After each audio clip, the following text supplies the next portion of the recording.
If you're thinking of buying a home, there are many pitfalls involved with obtaining financing, and today we want to talk about that and give you some helpful tips on how to avoid making many mistakes that borrowers make.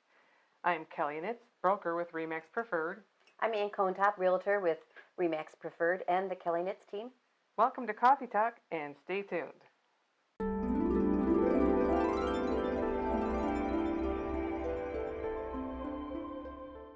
Do not apply for new credit of any kind, even though you get those things in the mail that say pre-approved for this amount on a credit card.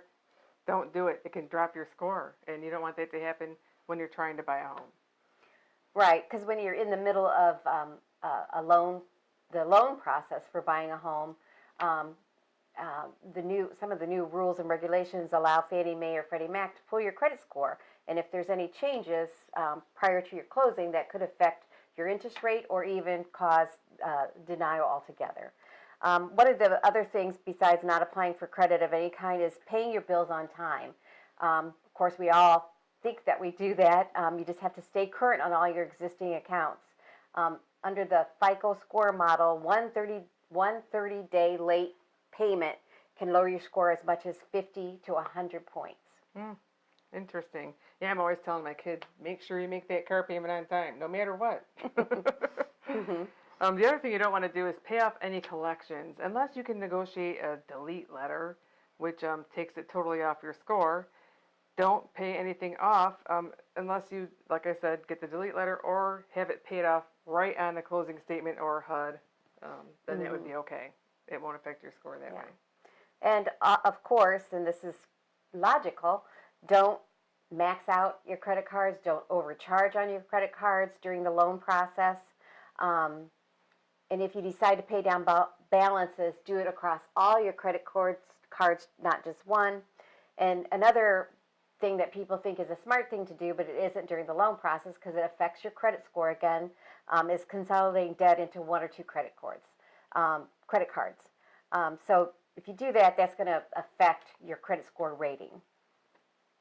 Yeah, and I've always been told this not to close any accounts. I mean, I have several, credit cards that I don't even use, and I've been told not to close those accounts because it affects your FICO score. Right, right. So, or you might want to do it slowly, year after year. Yeah, or do it after your closing if you want to, feel like you want to pay off all your credit cards, right. Because it just affects your the score, the FICO score. Right.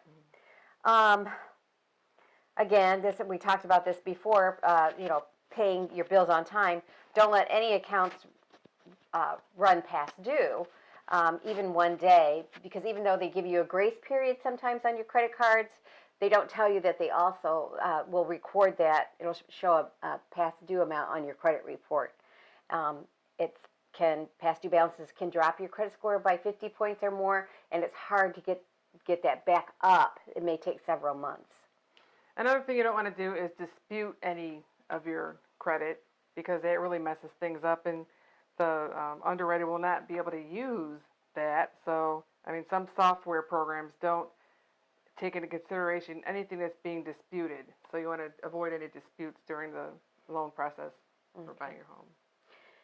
And don't do anything that will cause a red flag to be raised by the scoring system. This can include some not so obvious things like co-signing on a loan, changing your name or your address with the credit bureau, the less activity on your report during the loan process, the better. I think the biggest thing we run into problems with, Ann, quite honestly, is when people buy a house, before closing, they'll go buy a new refrigerator, a new stove, and all these things, and it affects their credit score, and they don't understand that. And they don't understand that the lender can check their score 1 or 2 or 3 days before closing. And they do, yeah. And they do, yeah. So, and that could cause your loan to be denied. So for maybe 30 to 60 days, you want to walk on eggshells and be very careful about what you're doing with your finances during the loan process when you're buying a home. The biggest purchase you'll probably ever make in your life. So. That's right. Right. So anyway, we'd like to thank you for watching, and if you would please like and share and subscribe, we would appreciate that. If you want any more information about maybe perhaps if you want to put your house on the market, or if you're thinking of buying a home, you can call or text us at 419-779-6229. And thanks again for watching. Thank you.